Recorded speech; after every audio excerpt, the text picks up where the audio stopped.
Check প্ৰদান কৰিব 4 লাখ টকাৰ। আৰু এই চেকটি আজি প্ৰদান কৰিবলৈ আমাৰ সন্মানীয় মেয়ৰ মহোদয় আহিছে।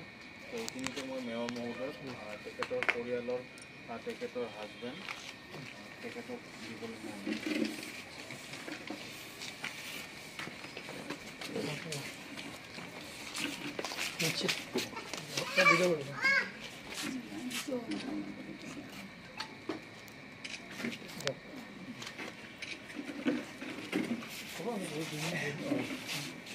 আমাৰো এগৰাকী ৰীণা ডেকা দাসৰ ঘৰতে মৃত্যু হৈছিলে। সেই মৃত্যু দুখিত।